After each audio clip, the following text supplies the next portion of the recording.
I have just finished up hand sewing the sides of this pillow sham, and I wasn't able to get this one underneath the foot of my machine, so I sort of made sure to separate the outside liner from the inside liner, and then just did a very thin seam. I'm not a seamstress, I don't know the terms, but did like a very thin seam right there, so it closed up where you would put a pillow into the sham, and kind of closed in the lining. And then I did the sides, so there is one. Not sure what I'm going to do for handles. I really didn't think that far ahead, but I'll figure something out. So this one was a little bit easier. It still was quite thick to get under the foot of the machine. I looked at a couple of my other foots that come with this machine, and they were all, it doesn't have a very thick space between the plate and the foot. I'm sure there's a proper way to do it, but again, not a seamstress. But that one seamed up, and I was able just to zip down. I was able just to zip down through where that pocket is, and even though it comes through on the other side, it doesn't matter to me. It's just for me. It's not. The only thing I would do differently about this one is there were some tags. So like I left the tags on the inside, and it's going to be kind of crinkly sounding, but it's fine. Again, no handles. Not sure what I'm going to do for handles, but I'll handle that later. Before I even started sewing on the bags, I went to get the sewing machine out of the closet and realized, where am I going to put my sewing machine? Because my multi-purpose room really had no spot for it. So that led me to cleaning out the closet, reorganizing the room, moving furniture, doing a wee purge, and I'll show you the result. So I'm sorry I don't have before pictures, but picture, if you will, right here, there was a dollhouse, and this little cabinet was in the closet with all of my fiber. This chair usually just sits right there. This is a folding sewing bench, so this will actually fold up into just a small square table. And then this is where the kids actually sleep. This is a trundle bed, so I have to kind of reconfigure the room so that the trundle bed can come out and be here for Dylan when she sleeps. So when that happens, this table will get moved over to where the desk is.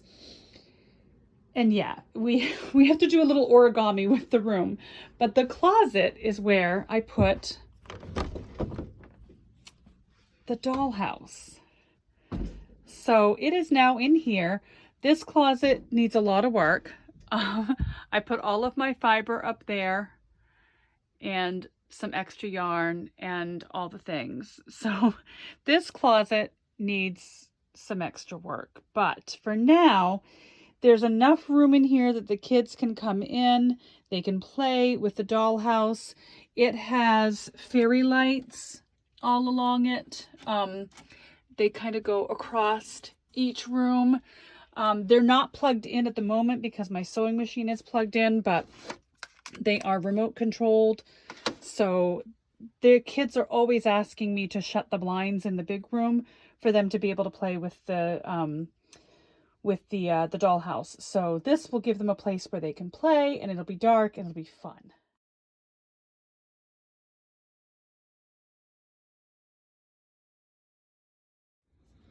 So I had another thought about the bags and keeping them closed. And I have these. I've had these for absolute ages, and I've got a ton more of them, but I thought these might be nice to put in to keep the bag closed.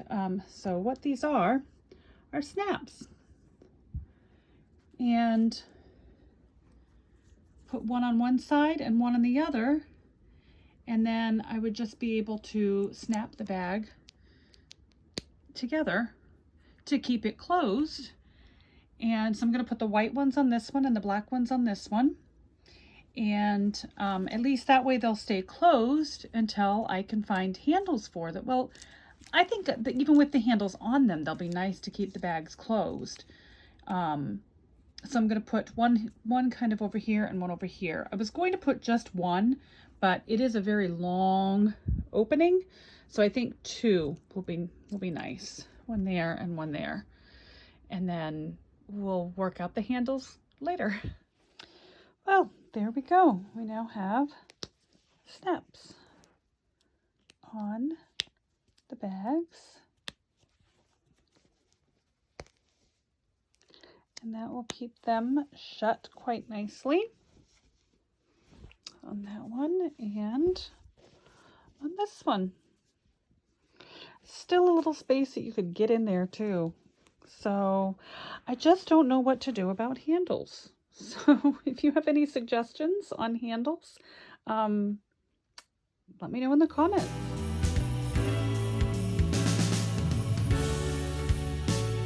Hello, welcome back.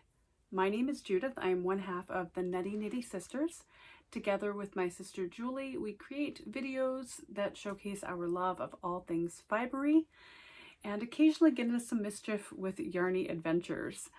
If this is your first time joining us, welcome. We definitely appreciate you taking a look at our videos. And if you are a returning viewer, thank you so much for coming back. We greatly appreciate it. Today is Vlogmas day 9 and it is Friday.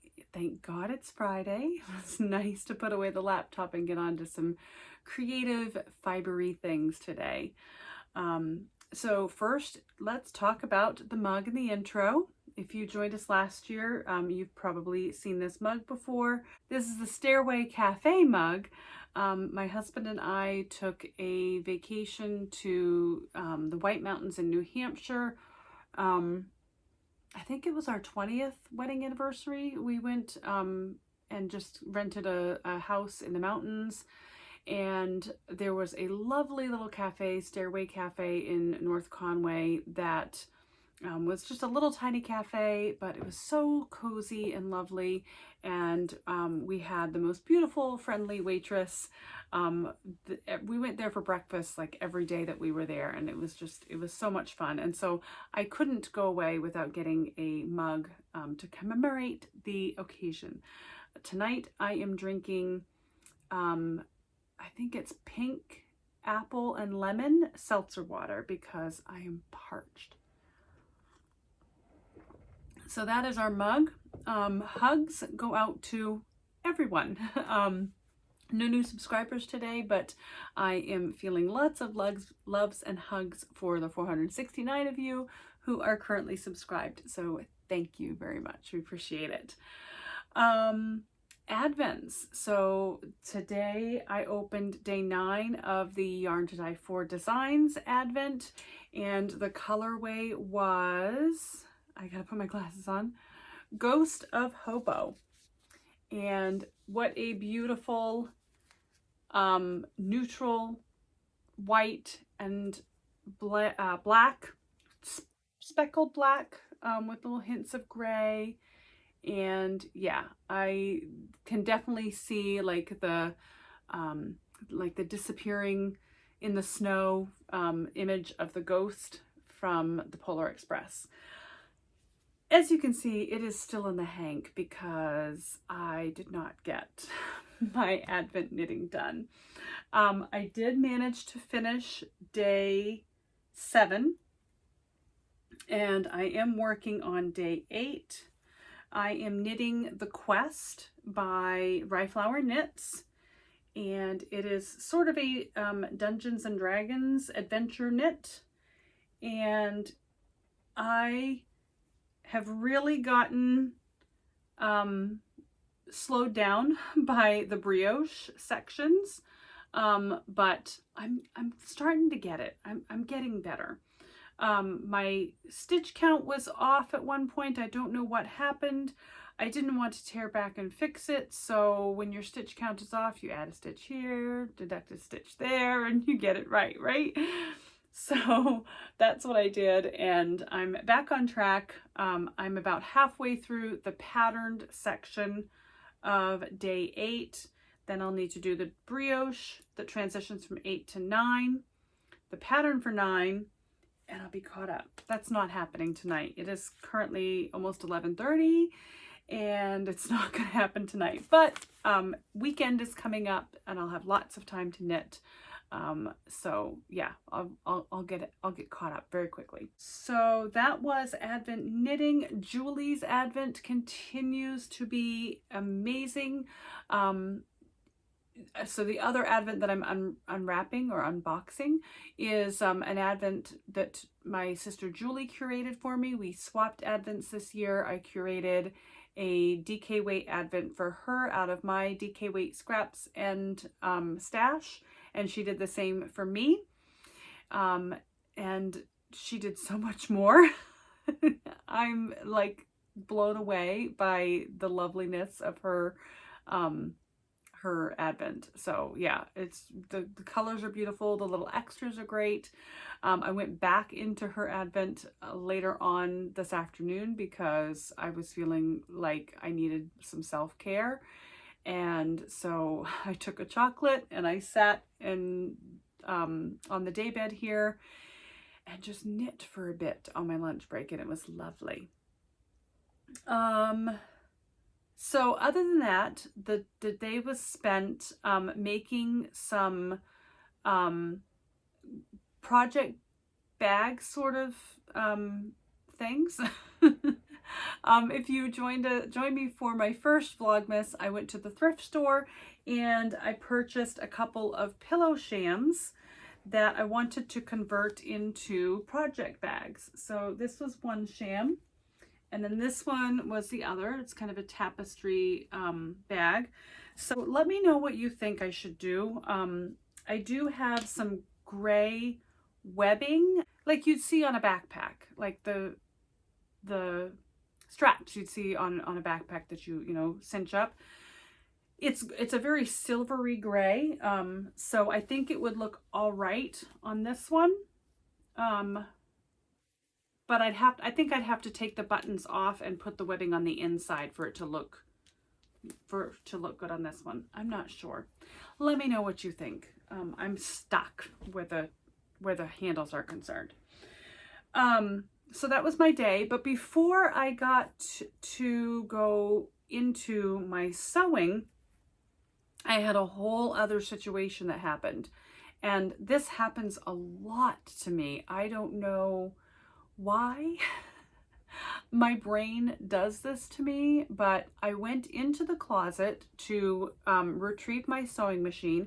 It has been a very long time since I sewed anything on the sewing machine, so I don't have it out and readily available to use. But I got it out of the closet and realized the only place that I had to put it was the dining room table, and I really didn't want to have it out on the dining room table. I wanted it to stay in this room. This room serves multiple purposes. It's my origami room because I have to fold it and shape it into many different things. It's my office when I'm working. It is my studio when I'm crafting and, sewing, knitting, diamond painting, what have you. And it is also, and my spinning, I spin in here. And then it is also the room where my grandchildren stay when they come, and they are over just about every weekend or every other weekend. So I have to have it be very, interchangeable as far as the furniture goes. So it has to be a very multi-functioning room. And it had a dollhouse on one part of the room.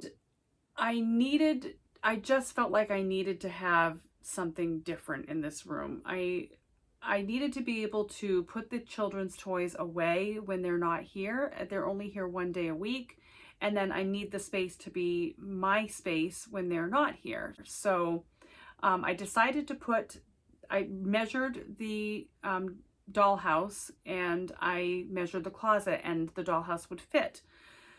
So in order to make that fit, I needed to bring out a cabinet that I had my spinning fiber in, and a table that I use for sewing, and then put the house back and find a place for the fiber. And yeah, it was a whole, all from getting a sewing machine. It was absolute chaos and craziness, but I was able to get it done and still have time to sew a little bit. And now I do have a space that is a little bit more functional for the things that I like to do when the grandchildren are not here. So ridiculous the way my mind goes. That was my day. So, and then this evening, Julie did come over and we were able to just sit and catch up, chat, and we were able to knit a little bit, although I think we both had more ripping out than we had knitting. But it was fun. I'm sorry we didn't get any footage or record anything. We just were enjoying each other's company. So that was the day. The movie was How the Grinch Stole Christmas, OG, the original. And I actually did not get a chance to watch that because I did have Julie here and we were enjoying each other's company. So I am going to watch that tomorrow. When the grandchildren get here, we're going to watch that tomorrow morning. They're going to be here quite early in the morning and stay the night. So that'll be something we can watch in the morning, and then we'll have tomorrow's movie as well. That is about it. Oh, I have to roll for the quest to see how I'm going to use this nugget, whether it is going to be a win or a loss. I'm going to read the battle and let you know whether I win or lose. We will roll the dice in just a minute. Okay, so this is battle 9, and as I am a druid, I need to roll a 9 or higher in order to escape this monster. If I win, then I escape without anything too precious being lost. And if I lose, then something that I cherished is lost. So again, not giving a lot of details on this because it is a paid for pattern, but I'm just giving you enough to kind of play along. So let's hope that I win and save the something that is precious to me, rather than losing some things. So 9 or higher. Oops, it rolled off the edge. Hold on. Oh, bummer. I got a 3. A 3. So this is a loss. I lose something, some precious things. So when we lose, whether we win or lose, there's a different chart for a win or a loss that I will need to go to and knit the chart for that particular day. So we will track this on a tracking sheet as a loss and continue with our knitting. That is all for me, folks. Again, it is quite late, and I think I'm going to finish editing this video and get it uploaded to YouTube. So I will see you tomorrow. Thanks for joining. I really appreciate it. Bye.